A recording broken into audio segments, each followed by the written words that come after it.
Hello friends, स्वागत है आप सबका आपका अपना यूट्यूब चैनल अब पढ़ेगा इंडिया में। आज हम लोग इस वीडियो में देखेंगे जो हम लोगों ने घटना चक्र सामान्य अध्ययन का जो जीएस पॉइंटर स्टार्ट कर रखा है उसमें हम लोग आधुनिक भारत का इतिहास कंप्लीट कर चुके हैं। अब हम लोगों ने शुरू किया है इंडियन पॉलिटी। इंडियन पॉलिटी के क्रम में आज का जो हमारा वीडियो है वो वीडियो नंबर 2 है। इससे पहले एक वीडियो जो है वो ऑलरेडी भारतीय राज्य व्यवस्था यानी इंडियन पॉलिटी का जो है वो अपलोडेड है। वो भी अगर आप नहीं देखें तो जाकर प्लेलिस्ट से देख सकते हैं। आगे बढ़ने से पहले मैं एक चीज़ और आप लोगों को बता दूं, यह जो है वो वन लाइनर के फॉर्म में लिखा गया एक रिवीजन टाइप का वीडियो होगा। और इससे पहले एमसीक्यू का भी जो वीडियो घटना चक्र का जो पर्टिकुलर बुक जो आता है भारतीय राज्य व्यवस्था का, उस बुक के भी वीडियोज अवेलेबल हैं। वहाँ पूरे एक्सप्लेनेशन के साथ आप लोगों को करवाया गया है। तो पहले जाकर उस वीडियो को देखिए, फिर उसके बाद इसको देखिए, तो वो आप लोगों के लिए काफ़ी लाभदायक साबित होगा। पीडीएफ की जहाँ तक बात रही तो पीडीएफ पूरे आधुनिक भारत का जो जीएस पॉइंटर का जो पीडीएफ है वो आप लोगों को टेलीग्राम ग्रुप पे दे दिया गया है। ठीक है, टेलीग्राम ग्रुप का लिंक जो है वो वीडियो के डिस्क्रिप्शन में है, और या फिर आप टेलीग्राम पे जाकर सर्च कर सकते हैं अब पढ़ेगा इंडिया, वहाँ से जाकर ग्रुप ज्वाइन कर लीजिए। पूरे जीएस पॉइंटर का जो आधुनिक भारत का जो 10 वीडियो आया है वो 10 वीडियो का पीडीएफ जो है वो एक में आप लोगों को दे दिया गया है। इंडियन पॉलिटी का भी वीडियो जैसे ही 2-4 वीडियो आ जाएगा उसके बाद थोड़ा सा टाइम दीजिए, पूरा उसके बाद आप लोगों को पीडीएफ जो है वो प्रोवाइड करवा दिया जाएगा। क्लियर है? चलिए अब शुरू करते हैं। सबसे पहले हम लोग कल कुछ टॉपिक देख चुके थे, जैसे अनुच्छेद, ये सब हम लोग कंप्लीट कर चुके थे। आज के टॉपिक में सबसे पहला टॉपिक जो है वो है उद्देशिका यानी कि प्रस्तावना। कह रहा है कि भारत के संविधान में 3 प्रकार का न्याय, 5 प्रकार की स्वतंत्रता और 2 प्रकार की समानता एवं 1 प्रकार की भ्रातृत्व का उल्लेख किया गया है। कहाँ किया गया है? तो ये प्रस्तावना में किया गया है। आगे कह रहा है कि भारत के संविधान के निर्माताओं का मत जो है वो प्रतिबिंबित होता है। तो संविधान के निर्माताओं का मत जो है वो उद्देशिका या प्रस्तावना में प्रतिबिंबित होता है। आगे कह रहा है कि भारतीय गणतंत्र की 26/1/1950 को सही संवैधानिक वस्तु स्थिति जब संविधान लागू किया गया था तो संपूर्ण, प्रभुता संपन्न, लोकतांत्रिक, तंत्रात्मक और गणराज्य। कह रहा संविधान में हमारे राष्ट्र का उल्लेख किया गया है। तो संविधान में हमारे राष्ट्र का उल्लेख जो है वो भारत तथा इंडिया नाम से किया गया है। आगे कह रहा है कि भारतीय संविधान की प्रस्तावना के संबंध में शब्दों का सही क्रम है। तो संविधान की प्रस्तावना के संबंध में शब्दों का सही क्रम जो है वो सबसे पहले संपूर्ण, प्रभुत्व संपन्न, समाजवादी, पंथ निरपेक्ष, लोकतंत्रात्मक और फिर गणराज्य। आगे कह रहा है 42वां संवैधानिक संशोधन के द्वारा प्रस्तावना में जोड़े गए शब्द हैं। अभी तक प्रस्तावना में सिर्फ एक ही बार संशोधन हुआ है 42वां संविधान संशोधन के द्वारा, और 3 शब्द जोड़े गए हैं, समाजवादी, पंथ निरपेक्ष और अखंडता। आगे कह रहा है कि भारत को धर्मनिरपेक्ष राज्य जो है वो वर्णित करता है। तो भारत को धर्मनिरपेक्ष राज्य जो है वो संविधान की प्रस्तावना जो है वो वर्णित करता है। आगे कह रहा है बंधुत्व, संप्रभु, समानता, अखंडता में से वह शब्द जो 1975 में भारतीय संविधान की प्रस्तावना में सम्मिलित नहीं था। तो अखंडता सम्मिलित नहीं था क्योंकि अखंडता जो है वो 42वां संविधान संशोधन के द्वारा ऐड किया गया था। कह रहा भारतीय संविधान की प्रस्तावना में भारत को घोषित किया गया है। तो संविधान की प्रस्तावना में भारत को एक सार्वभौम, समाजवादी, पंथ निरपेक्ष, प्रजातांत्रिक और गणतंत्र जो है वो घोषित किया गया है। आगे कह रहा है कि संविधान की उद्देशिका के संबंध में सही है। पंडित जवाहरलाल नेहरू के द्वारा प्रस्तुत जो ऑब्जेक्टिव प्रस्ताव है वो अंतोगत्वा उद्देशिका बना, सही है। इसकी प्रकृति जो है वो न्याय योग मतलब जस्टिसेबल नहीं है, ये भी सही है। संविधान के विशिष्ट प्रावधानों को यह रद्द नहीं कर सकता, ये भी सही है। और इसका संशोधन किया जा सकता है, ये भी सही है। तो ये सब जो है वो संविधान की उद्देशिका के बारे में कुछ सत्य कथन जो हैं वो लिखे गए हैं। आगे कह रहा है कि संविधान की प्रस्तावना का विधिक स्वरूप क्या है। तो संविधान की प्रस्तावना का विधिक स्वरूप यही है कि यह लागू जो है वो नहीं किया जा सकता है। कह रहा भारतीय संविधान की उद्देशिका में संशोधन किया गया था। तो एक बार किया गया 42वां संविधान संशोधन के द्वारा। कह रहा वह शब्द जो 26 नवंबर 1949 को अंगीकृत भारतीय संविधान की प्रस्तावना में सम्मिलित नहीं थे। तो ये वही शब्द 3 शब्द हैं जो कि 42वें संविधान संशोधन में ऐड किए गए थे, समाजवादी, पंथ निरपेक्ष और अखंडता। आगे कह रहा है कि भारत के संविधान के आमुख का लक्ष्य जो है वो उसके सभी नागरिकों के लिए सुनिश्चित करता है। तो सामाजिक तथा आर्थिक न्याय, विचार तथा अभिव्यक्ति की स्वतंत्रता, अवसर की समानता और व्यक्ति की प्रतिष्ठा। आगे कथन और कारण दिया गया है। कह रहा है कि भारत एक संपूर्ण, प्रभुत्व संपन्न, समाजवादी, पंथ निरपेक्ष, लोकतंत्रात्मक गणराज्य है। बिल्कुल सही है। इसे 42वें संविधान संशोधन 1976 के द्वारा संपूर्ण प्रभुत्व संपन्न लोकतात्मक गणराज्य के स्थान पर प्रतिस्थापित किया गया था। ये भी बिल्कुल सही है। कह रहा ए था और आर जो है वो दोनों सही है और आर जो है वो ए की सही व्याख्या भी है। फिर कह रहा है कि भारत एक गणतंत्र है, इसका अर्थ है, तो भारत एक गणतंत्र है इसका अर्थ है कि भारत में वंशानुगत शासन जो है वो नहीं है। फिर कह रहा है भारत में लैंगिक सार्वभौमिकता है क्योंकि संविधान की प्रस्तावना आरंभ होती है, क्योंकि संविधान की प्रस्तावना जो है वो हम भारत के लोग शब्दों से प्रारंभ होती है। कह रहा हम भारत के लोग मतलब be the people of India शब्दों का प्रयोग जो है वो भारतीय संविधान में किया गया है। तो यह जो है वो इसे हमारा संविधान की प्रस्तावना शुरू होती है, तो इसका शब्दों का प्रयोग जो है वो संविधान की प्रस्तावना में किया गया है। आगे कह रहा है कि सभी व्यक्ति पूर्णता और समान रूप से मानव है, यह सिद्धांत जाना जाता है। तो यह सिद्धांत जो है वो सार्वभौमिकतावाद के नाम से जाना जाता है। कह रहा भारत के संदर्भ में धर्मनिरपेक्ष शब्द का सही भाव व्यक्त करता है। तो भारत के संदर्भ में धर्मनिरपेक्ष शब्द का सही भाव जो है वो भारत में राज्य का कोई धर्म नहीं है, यही व्यक्त करता है। आगे कह रहा समाजवादी, पंथ निरपेक्ष, प्रभुता संपन्न और लोक कल्याण में से भारत के संविधान की उद्देशिका में क्या नहीं है? तो लोक कल्याण नहीं है, पंथ निरपेक्ष है ही, प्रभुता संपन्न है ही, समाजवादी है ही।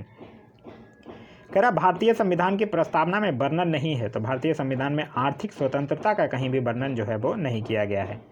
आगे कह रहा भारतीय संविधान की प्रस्तावना में उल्लेखित नहीं है, तो धार्मिक न्याय जो है वो भारतीय संविधान की प्रस्तावना में उल्लेखित जो है वो नहीं है। फिर कह रहा संविधान की प्रस्तावना के बारे में कथन सही है, तो समाजवादी, धर्म, पंथ निरपेक्ष शब्द जो है वो 1950 में लागू संविधान के अंग नहीं थे, ये बिल्कुल सही है। यह शब्द जो है वो 42वां संविधान संशोधन 1976 के द्वारा जोड़े गए हैं। आगे कह रहा है कि संविधान का वह भाग जो उसकी आत्मा कहलाता है, तो वो भाग है उद्देशिका। बी आर अम्बेडकर के अनुसार अनुच्छेद 32 है जो, अगर बी आर अम्बेडकर के अनुसार पूछे कि संविधान का आत्मा कौन कहलाता है तब है अनुच्छेद 32, और अगर ऐसे पूछे तब है उद्देशिका। कह रहा भारतीय संविधान की प्रस्तावना को हमारे संप्रभु प्रजातांत्रिक गणतंत्र की जन्म कुंडली किसने कहा है? तो यह जो है वो के.एम. मुंशी के द्वारा कहा गया है। फिर कह रहा संविधान को एक पवित्र दस्तावेज कहा है, तो संविधान को एक पवित्र दस्तावेज जो है वो बी आर अम्बेडकर के द्वारा कहा गया है। कह रहा बेरूबारी, सज्जन सिंह, गोलकनाथ और केशवानंद भारती वादों में से किस वाद के निर्णय में सर्वोच्च न्यायालय ने सर्वप्रथम घोषित किया है कि उद्देशिका जो है वो संविधान का हिस्सा नहीं है? तो उद्देशिका जो है वो संविधान का हिस्सा नहीं है, ये बेरूबादी वाद में इसकी घोषणा जो है वो सर्वोच्च न्यायालय के द्वारा किया गया था। फिर कह रहा है कि उच्चतम न्यायालय ने धारणा प्रस्तुत किया है कि उद्देशिका जो है वो संविधान का भाग है। फिर उसके बाद बम्बई बनाम यूनियन बैंक ऑफ इंडिया बाद में उच्चतम न्यायालय ने यह धारणा प्रस्तुत किया था कि उद्देशिका जो है वो संविधान का भाग है। आगे कह रहा है कि सर्वोच्च न्यायालय ने प्रस्तावना को भारतीय संविधान की मौलिक संरचना का भाग स्वीकार किया था। तो प्रस्तावना को भारतीय संविधान की मौलिक संरचना का भाग जो है वो केशवानंद भारती विवाद में सर्वोच्च न्यायालय के द्वारा स्वीकार किया गया था। फिर कह रहा भारत के संविधान के उद्देश्यों में से एक के रूप में आर्थिक न्याय का उपबंध किया गया है। तो आर्थिक न्याय का उपबंध जो है वो उद्देशिका और राज्य की नीति निदेशक तत्व में किया गया है। आगे कह रहा है भारतीय संविधान की प्रस्तावना में जिन आदर्शों एवं उद्देश्यों की रूपरेखा दी गई है उनकी व्याख्या की गई है। तो उनकी व्याख्या जो है वो मूल अधिकारों में भी किया गया है, राज्य के नीति निर्देशक सिद्धांतों में और मौलिक कर्तव्य के अध्यायों में किया गया है। आगे कह रहा है कि भारतीय संविधान के उद्देश्यों को प्रतिबिंबित करता है। तो संविधान की प्रस्तावना जो है वो भारतीय संविधान के उद्देश्यों को प्रतिबिंबित करता है। आगे कह रहा है भारत के संविधान की उद्देशिका में व्यवस्था की गई है। तो भारत के संविधान में 3 प्रकार के न्याय की व्यवस्था जो है वो उद्देशिका में किया गया है। फिर कह रहा है कि भारत के संविधान की उद्देशिका, तो भारत के संविधान की उद्देशिका संविधान का भाग है किंतु उसके अन्य भागों से स्वतंत्र होकर उसका कोई विधिक प्रभाव जो है वो नहीं है। फिर कह रहा है कि संविधान में दिए गए आमुख के संदर्भ में सही कथन है, न्यायालय में लागू होना चाहिए, सही है, महत्वपूर्ण है और इसकी उपयोगिता है, सही है, शासन करने के लिए उद्देशिका को उल्लेखित करता है, सही है, संविधान के कानूनी अर्थ निर्णय में सहायता करता है, ये बिल्कुल सही है। फिर कह रहा है सही कथन है सामाजिक समानता संविधान में प्रत्यभूत है, ये भी बिल्कुल सही है। आगे का जो हमारा टॉपिक है वो है शासन प्रणाली। सॉरी। कह रहा है ध्वज, राजधानी, संप्रभुता और शासन अध्यक्ष में से राज्य का सबसे महत्वपूर्ण तत्व क्या है? तो किसी राज्य का सबसे महत्वपूर्ण तत्व जो है वो है संप्रभुता। फिर कह रहा है भारत की संप्रभुता के संबंध में सही कथन है। तो भारत के संप्रभुता के संबंध में भारत राष्ट्रमंडल का सदस्य है, लेकिन इसके कारण भारत की संप्रभुता कम जो है वो नहीं होती है। आगे कह रहा है कि भारतीय संविधान में जिस प्रकार की शासन प्रणाली की व्यवस्था की गई है वो है, तो भारतीय संविधान में संस्थात्मक शासन प्रणाली की व्यवस्था जो है वो किया गया है। कह रहा सर्वप्रथम संस्थात्मक सरकार आरंभ की गई थी। तो सर्वप्रथम जो है संस्थात्मक सरकार जो है वो ग्रेट ब्रिटेन में शुरू किया गया था। कह रहा भारतीय संविधान की विशेषता है, तो भारतीय संविधान की विशेषता है संस्थात्मक सरकार, संघात्मक सरकार और स्वतंत्र न्यायपालिका। आगे कह रहा है भारतीय संविधान की विशेषता नहीं है, तो अच्छात्मक सरकार जो है वो भारतीय संविधान की विशेषता नहीं है। कह रहा है संसदीय व्यवस्था वाली सरकार वह होती है जिसमें, तो सरकार जो है वो संसद के प्रति उत्तरदायी होता है और उसके द्वारा हटाई जा सकती है, यही संसदीय व्यवस्था वाली सरकार होती है। आगे कह रहा है भारतीय संसदीय प्रणाली ब्रिटिश संसदीय प्रणाली से इस बात में भिन्न है कि भारत में, तो इस बात से भिन्न है कि भारत में न्यायिक पुनर्वलोकन की प्रणाली है। आगे कह रहा है धर्मनिरपेक्ष राज्य, संसदीय पद्धति सरकार, संघीय नीति और राष्ट्र पद्धति सरकार में भारत राजनीतिक पद्धति के बारे में सही नहीं है। तो राष्ट्र पद्धति की जो सरकार है वो राजनीतिक पद्धति के बारे में सही नहीं है। आगे कह रहा है संसदीय स्वरूप के शासन का प्रमुख लाभ यह है कि, तो संसदीय स्वरूप के शासन का प्रमुख लाभ यह है कि कार्यपालिका जो है वो विधानमंडल के प्रति उत्तरदायी जो है वो बनी रहती है। आगे कह रहा है कि भारत में संसदीय प्रणाली की सरकार है क्योंकि, तो भारत में संसदीय प्रणाली की सरकार है क्योंकि मंत्रिपरिषद लोकसभा के प्रति जो है वो उत्तरदायी हैं। फिर कह रहा है भारत के संदर्भ में संसदीय शासन प्रणाली में से निम्न सिद्धांत संस्थागत रूप में निहित है। तो यह जो है वो मंत्रिमंडल के सदस्य संसद के सदस्य होते हैं और जब तक मंत्रियों को संसद यानी कि लोकसभा का विश्वास प्राप्त रहता है तब तक ही वो अपने पद पर बने रहते हैं। आगे कह रहा है संस्थात्मक शासन व्यवस्था में, तो संस्थात्मक शासन व्यवस्था में विधायिका का कार्यपालिका पर नियंत्रण होता है। और फिर कह रहा है कि राष्ट्रपति पद्धति में समस्त कार्यपालिका की शक्ति जो है वो निहित होती है। तो राष्ट्रपति पद्धति में समस्त कार्यपालिका की शक्ति जो है वो राष्ट्रपति में निहित होती है। आगे कह रहा है कि भारत में राजनीतिक व्यवस्था के मूलभूत लक्षण है। तो भारत में राजनीतिक व्यवस्था के मूलभूत लक्षण है, यह एक लोकतांत्रिक गणतंत्र है, इसमें संस्थात्मक रूप की सरकार है, सर्वोच्च सत्ता जो है वो भारत की जनता में निहित है और सत्ता को केंद्र एवं राज्यों में विभाजित किया गया है। यही जो है वो भारत में राजनीतिक व्यवस्था के मूलभूत लक्षण हैं। आगे कह रहा है कि सही कथन है, तो भारत एक लोकतांत्रिक राज्य व्यवस्था है, सही है। भारत एक प्रभुता संपन्न राज्य है, बिल्कुल सही है। भारत में लोकतांत्रिक समाज है, ये भी सही है। और भारत एक कल्याणकारी राज्य है, ये भी बिल्कुल सही है। आगे कह रहा है कि भारतीय राज्य व्यवस्था की विशेषता है। तो भारतीय राज्य व्यवस्था की व्यवस्था है एक संविधान संगत सरकार और लोकतांत्रिक सरकार और विधि का शासन। कह रहा है केंद्र सरकार और राज्य सरकारों को प्राधिकार प्राप्त होता है। तो केंद्र सरकार और राज्य सरकारों को भारत के संविधान से प्राधिकार जो है वो प्राप्त होता है। फिर कह रहा है सुशासन की विशेषता नहीं है। तो लाल फीताशाही जो है वो सुशासन की विशेषता जो है वो नहीं है। फिर कह रहा है कि विधि और स्वाधीनता के बीच सबसे उपयुक्त संबंध को कौन प्रतिबिंबित करता है। तो विधि और स्वाधीनता के बीच सबसे उपयुक्त संबंध को यदि विधि नहीं है तो स्वाधीनता भी नहीं है, यही जो है वो प्रतिबिंबित करता है। फिर कह रहा है कल्याणकारी राज्य वेलफेयर स्टेट का उद्देश्य है। तो वेलफेयर स्टेट का उद्देश्य है अधिकतम संख्या का अधिकतम कल्याण सुनिश्चित करना। आगे कह रहे हैं राज्य हर जगह है, यह अंतराल शायद ही कोई छोड़ता है, यह व्याख्या करता है। तो यह व्याख्या जो है वो कल्याणकारी राज्य की व्याख्या करता है। फिर कह रहा है भारतीय संविधान का दर्शन है। तो कल्याणकारी राज्य, साम्यवादी राज्य और राजनीतिक सामान्यता जो है वो भारतीय संविधान का दर्शन है। फिर कह रहा है भारतीय संविधान का दर्शन नहीं है। तो साम्यवादी राज्य जो है वो भारतीय संविधान का दर्शन नहीं है। और दर्शन है समाजवादी राज्य है लेकिन साम्यवादी राज्य नहीं है। फिर कह रहा है भारत में राजनीतिक सत्ता का प्रमुख स्रोत है। तो भारत में राजनीतिक सत्ता का प्रमुख स्रोत जो है वो जनता है। आगे कह रहा है कि अध्यक्षात्मक शासन प्रणाली का आधारभूत तत्व क्या है। तो एकल नागरिकता जो है वो है। फिर कह रहा है सही कथन है, तो भारत एक संस्थात्मक प्रजातंत्र है, ये बिल्कुल सही है। फिर कह रहा है कि भारत में प्रजातंत्र इस तथ्य पर आधारित है कि, तो भारत में प्रजातंत्र इस तथ्य पर आधारित है कि जनता को सरकारों को चुनने तथा बदलने का अधिकार प्राप्त है। आगे कह रहा है कि भारत का संविधान परिसंघीय विनिर्धारित होता है। तो भारत का संविधान जो है वो केंद्र और राज्यों के बीच शक्तियों का वितरण से परिसंघीय विनिर्धारित होता है। फिर कह रहा है भारतीय संविधान है, तो भारतीय संविधान जो है वो अंशतः कठोर और अंशतः लचीला है। आगे कह रहा है भारत की संसदीय शासन प्रणाली एवं ब्रिटेन की संसदीय शासन प्रणाली में क्या अंतर है। तो न्यायिक समीक्षा का अंतर है। न्यायिक समीक्षा अमेरिका के संविधान से लिया गया है। फिर कह रहा है कि विधि के शासन के प्रमुख लक्षणों के रूप में माना जाएगा तो शक्तियों का परिसीमन, विधि के समक्ष क्षमता और स्वतंत्रता और नागरिक अधिकार।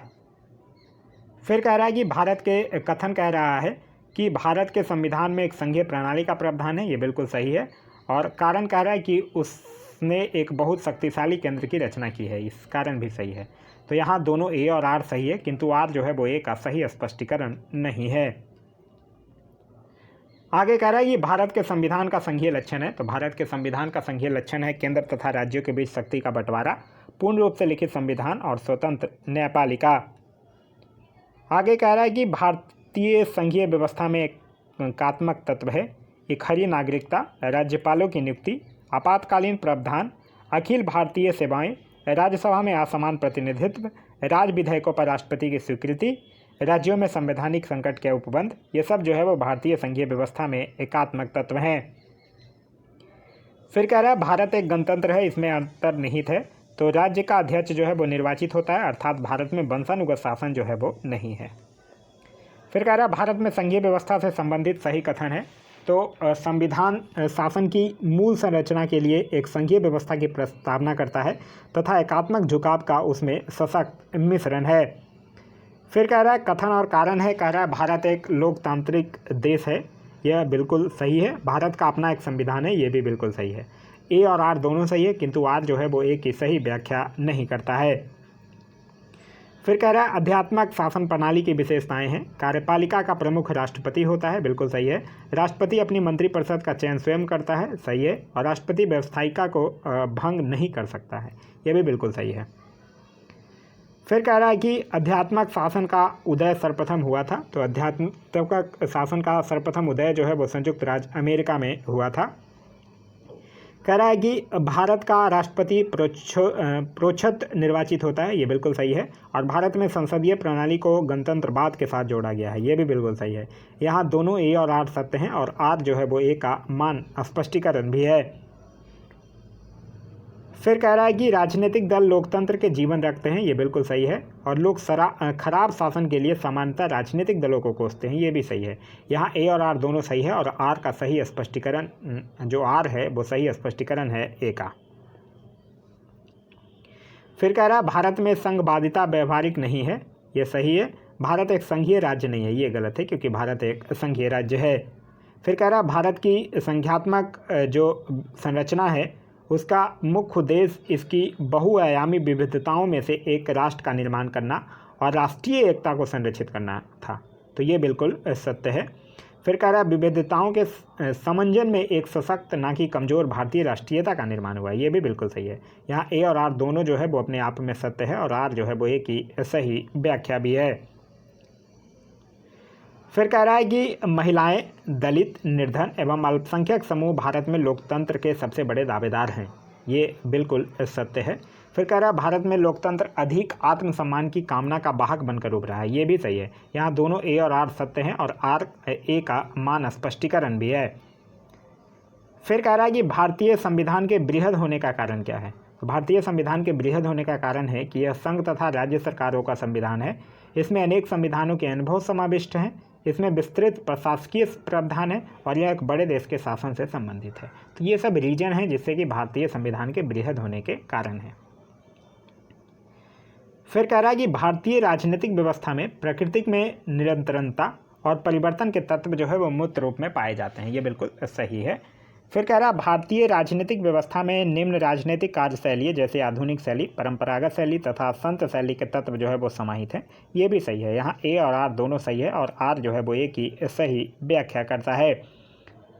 फिर कह रहा है कि भारतीय संघीय व्यवस्था को अर्धसंघात्मक कहा जाता है, ये बिल्कुल सही है। और भारत में एक स्वतंत्र न्यायपालिका है जिसे न्यायिक पुनरीक्षण का अधिकार है, ये भी बिल्कुल सही है। यहाँ ए और आर दोनों सही है परंतु आर जो है वो ए की सही व्याख्या नहीं करता है। फिर कह रहा है कि भारतीय संविधान है, तो भारतीय संविधान है कैसा? प्राकृतिक में संज्ञात्मक किंतु भावना में एकात्मक।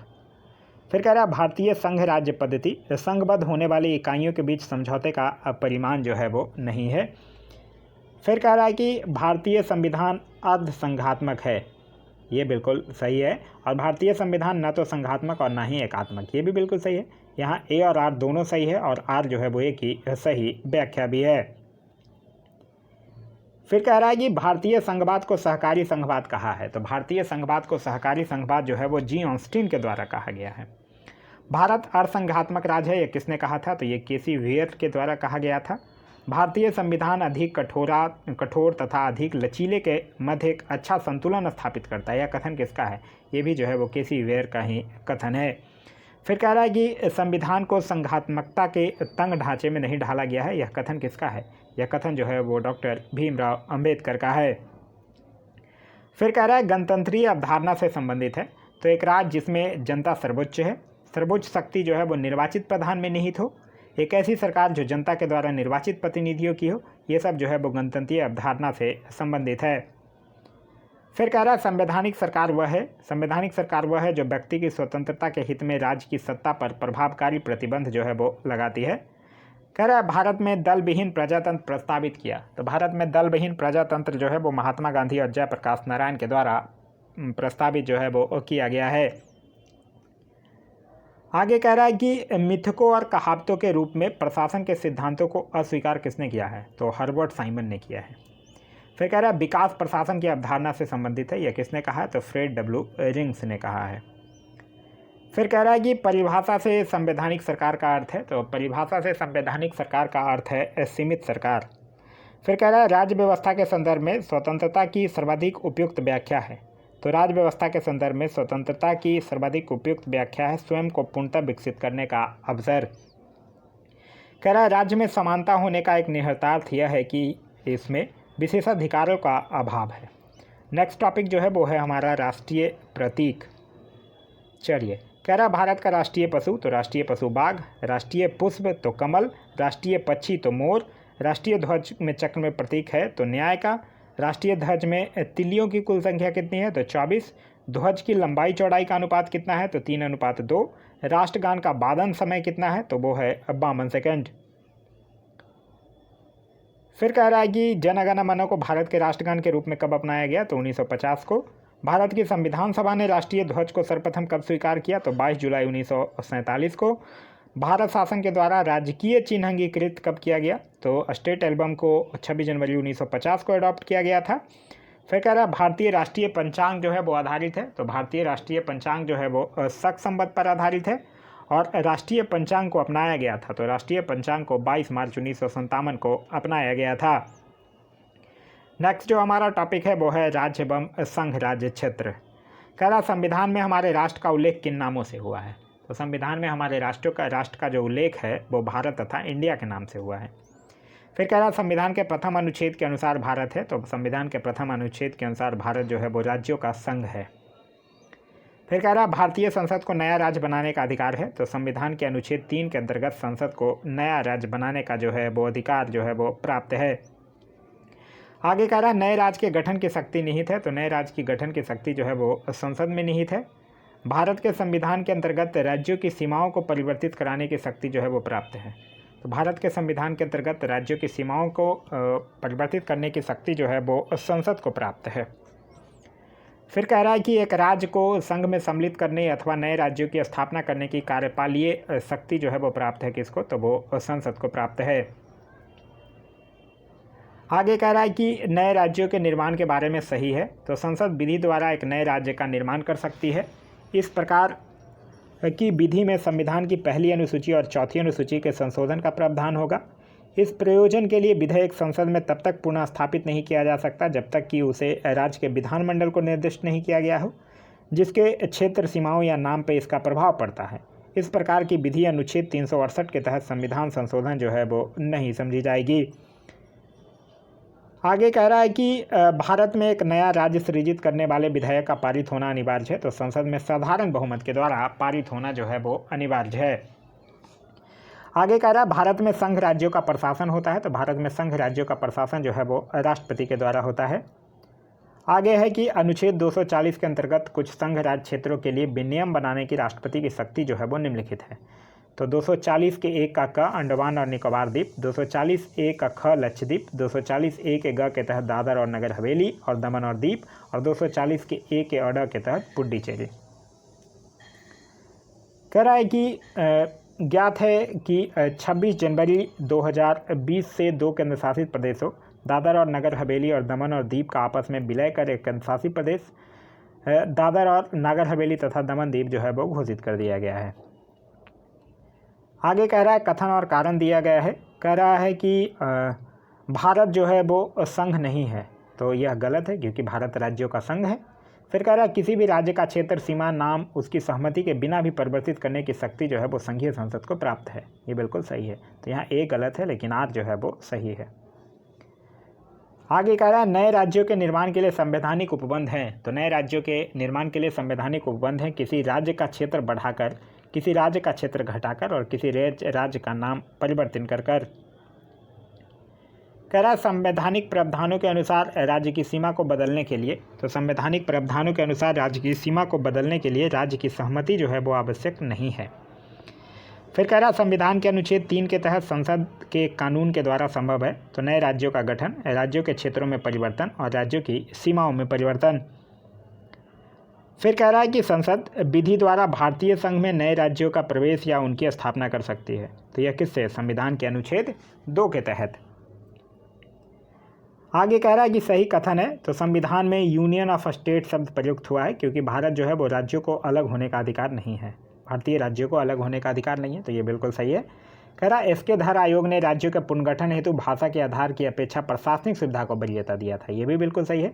फिर कह रहा पंडित नेहरू, सरदार वल्लभ भाई पटेल और पटाभी सीतारमैया की अध्यक्षता में कांग्रेस कमेटी राज्यों के पुनर्गठन में भाषाई आधार के पक्ष में नहीं थी, ये भी बिल्कुल सही है।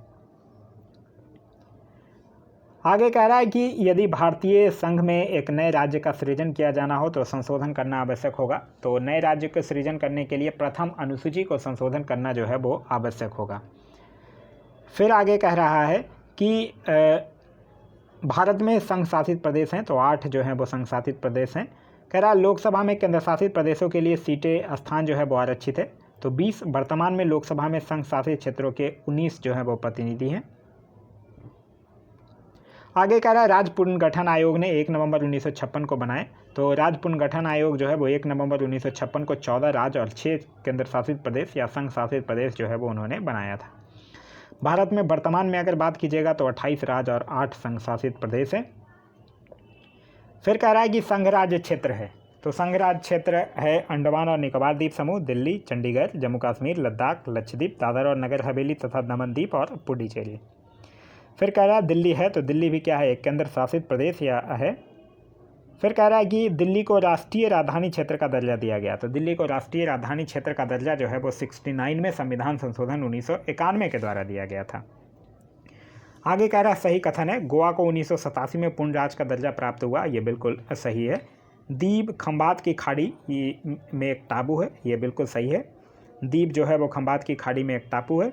दमन और दीप को भारतीय संविधान के 56वें संशोधन के द्वारा गोवा से अलग किया गया था, ये भी बिल्कुल सही है। और दादर और नागर हवेली 1954 तक पुर्तगाली शासन के अधीन थे, ये भी बिल्कुल सही है।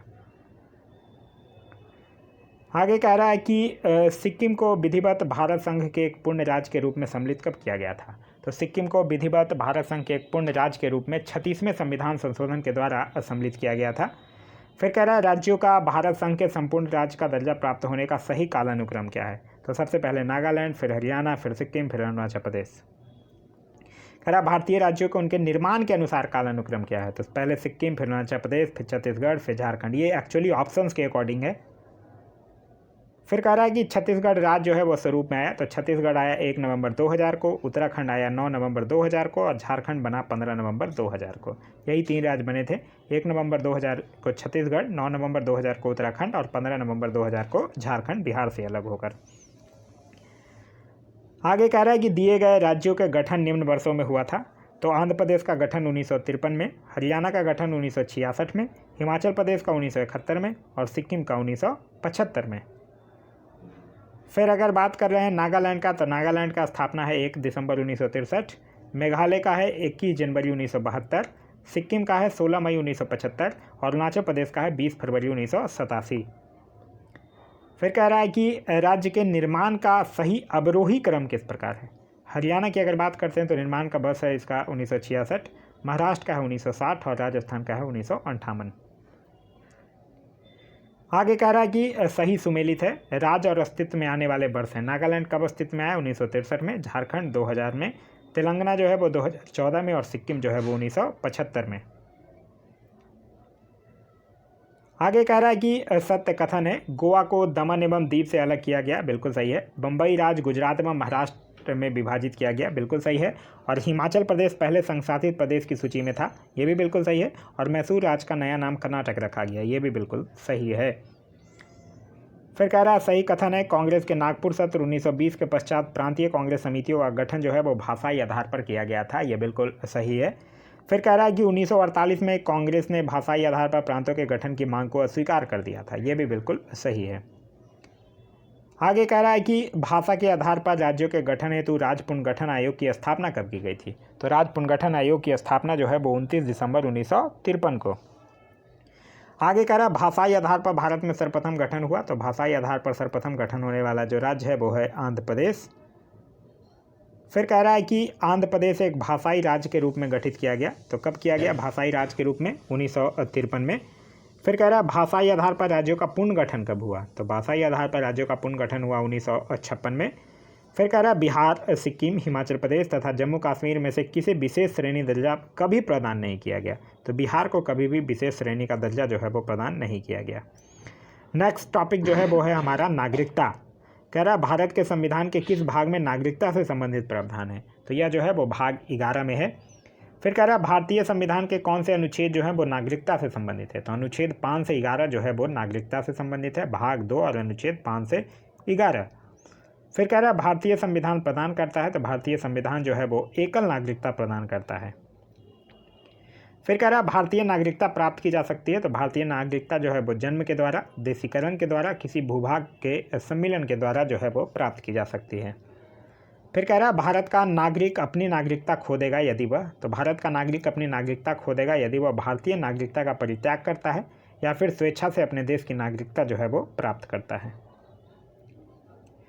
आगे कह रहा है कि नागरिकता संशोधन अधिनियम 2015 के अंतर्गत भारतीय कार्ड धारक जो प्रवासी नागरिक के रूप में पंजीकृत होने के लिए आ रहे हैं वो हैं, तो वो कौन कौन है? एक आवश्यक बच्चा जिसके अभिभावक भारतीय नागरिक हैं, भारतीय नागरिक की विदेशी मूल की पत्नी, एक व्यक्ति का परपोता या परपोती जो दूसरे देश का नागरिक है किंतु जिसके पितामह या पितामही, मातामह या मातामही संविधान लागू होने के समय भारतीय नागरिक थे। फिर कह रहा है कि सही कथन है, नागालैंड, असम, मणिपुर, आंध्र प्रदेश, सिक्किम, मिजोरम, अरुणाचल प्रदेश तथा गोवा की प्रादेशिक मांगों को देखते हुए भारत के संविधान में अनुच्छेद 371 ए से लेकर 371 आई तक स्पष्ट किया गया, ये बिल्कुल सही है।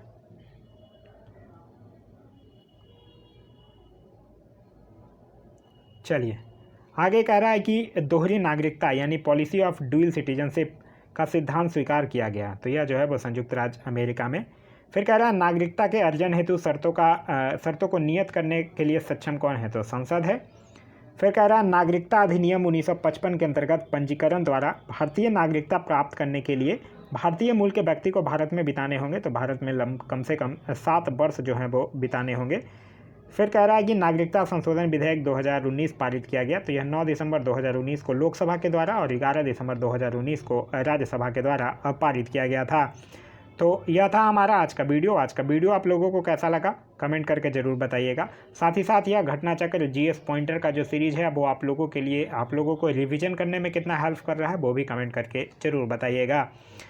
वीडियो पसंद आया तो अपने दोस्तों के साथ शेयर करना ना भूलें। अभी तक आप इस चैनल पर नए हैं या चैनल को सब्सक्राइब नहीं किए हैं तो चैनल को सब्सक्राइब कर लीजिए और साथ ही साथ बेल आइकन दबा लीजिए ताकि हमारे सारे यूजफुल कंटेंट वाले वीडियो के नोटिफिकेशन जो है वो आपको हमेशा मिलते रहें। Thanks for watching.